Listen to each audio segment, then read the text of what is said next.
TDP Janasena అధినేతలు చంద్రబాబు పవన్ కళ్యాణ్ కీలక సమయంలో తర్జనభర్జన పడుతున్నారు. టీడీపీ జనసేన పొత్తు కుదుర్చుకున్న సంగతి తెలిసిందే. కొత్తగా పొత్తులో మూడో కృష్ణుడు బీజేపీ ప్రవేశించింది. బీజేపీని కోరుకున్నది చంద్రబాబు నాయుడే. టీడీపీతో పొత్తుకు బీజేపీ ససేమిరా అన్నప్పటికీ ఎవరెవరినో బతిమలాడి చివరికి అమిత్ షా అపాయింట్మెంట్ దక్కించుకున్నాడు. ఇటీవల కేంద్ర హోంశాఖ మంత్రి అమిత్ షాతో చంద్రబాబు పొత్తుపై చర్చించాడు. చంద్రబాబు ఢిల్లీ నుంచి వచ్చిన తర్వాత ఏమైందో తెలియదు కానీ ఆయనలో ఒక్కసారిగా మార్పు. పూర్తిగా మౌన ముని అయ్యారు. అడపాదడపా టీడీపీ ఇన్ఛార్జిను పిలిపించుకొని మాట్లాడడం మినహాయిస్తే బహిరంగ సభలు నిర్వహించడం లేదు. శంకరావం పేరుతో లోకేష్ జనంలోకి వెళ్లారు. కానీ చంద్రబాబు పవన్ కళ్యాణ్ మాత్రం కీలక సమయంలో పొత్తుల పేరుతో మల్లగుల్లాలు పాడుతున్నారు.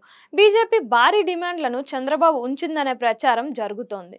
పొత్తు పెట్టుకుంటామని బతిమలాడి తనకు తానే చంద్రబాబు బీజేపీ దగ్గరికి వెళ్లడంతో ఇప్పుడు వారి డిమాండ్లను అంగీకరించకపోతే ఏమవుతుంది అనే భయం వెంటాడుతోంది. ఒకవేళ బీజేపీని కాదని ఎన్నికలకు వెళ్లే ధైర్యం చంద్రబాబుకు లేదు. బీజేపీ జనసేన కూటమికి 60 అసెంబ్లీ 10 లోక్సభ సీట్లు ఇవ్వాల్సిందే అని అమిత్ షా షరతు విధించారనే ప్రచారం జరుగుతోంది. అంతేకాదు అధికారంలో షేర్ కావాలని కూడా అమిత్ షా తేల్చి చెప్పినట్టు బీజేపీ ముఖ్య నేతలు చెబుతున్నారు.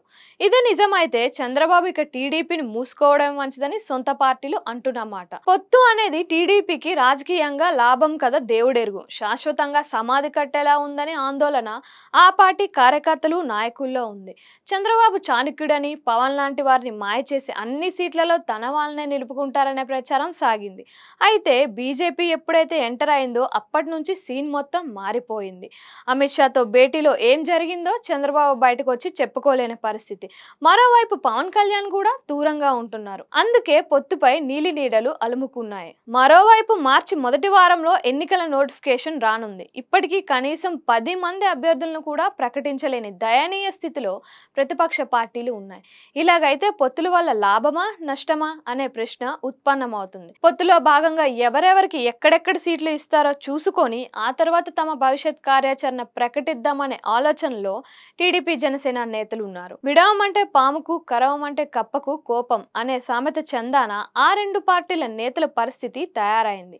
మొత్తానికి చంద్రబాబు పవన్ తీవ్ర గందరగోళ పరిస్థితిలో ఉన్నారు. ఈ పరిణామాలు ప్రతిపక్షాలను ఏ ధరికి చేరుస్తాయో అయోమయ రాజకీయం ఏపీలో నెలకొంది.